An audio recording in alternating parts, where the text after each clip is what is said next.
I'm here on behalf of Human Rights First to discuss the upcoming elections in Honduras and the ways in which recent U.S. foreign assistance decisions have impacted the ability to support electoral observation, civil society oversight, media programs, and anti-corruption efforts.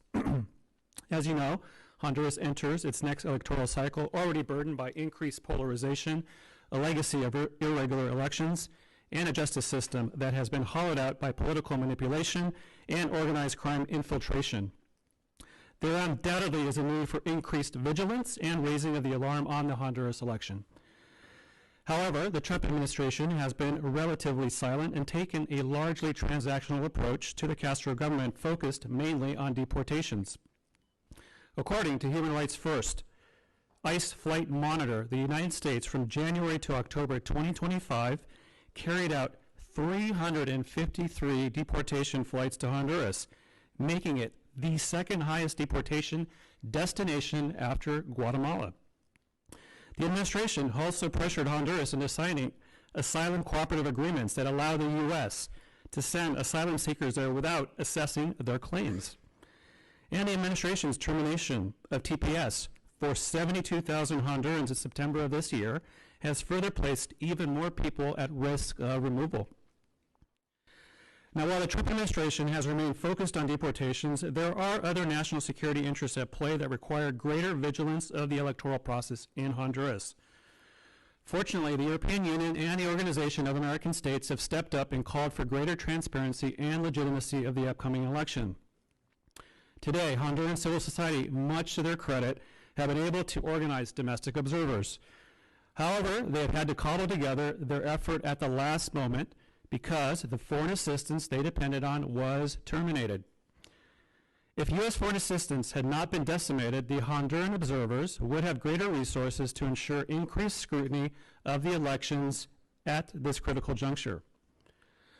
Unfortunately, this is not just a Honduran problem. Beginning earlier this year, the administration froze and terminated a broad range of USAID and State Department programs, including those that have long supported election integrity, civil society resilience, and anti-corruption efforts in the region, including support to independent election observers and technical assistance to electoral authorities, investigative journalism networks and fact-checking consortia that counter disinformation during elections, digital security programs that protect activists, monitors, and independent media from targeted attacks, rule of law and anti-corruption initiatives that help insulate prosecutors, auditors, and judges from political interference.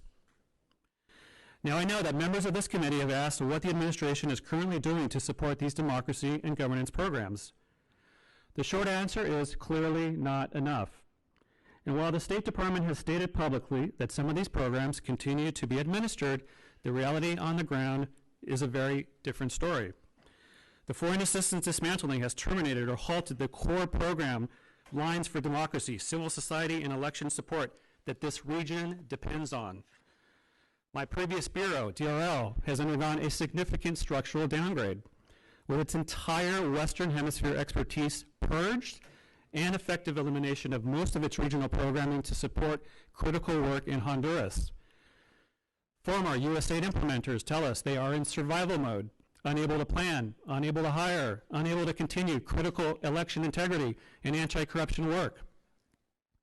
And the strategic messaging coming from U.S. leadership today prioritizes deportation and short-term security concerns, not the democracy, rights, and governance work that addresses the root causes driving instability.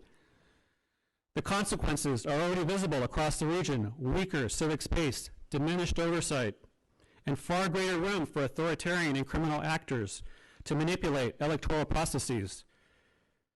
Now, for decades, Democrats and Republicans alike understood that investing in these democracy and governance programs is not just about values, it is about national security.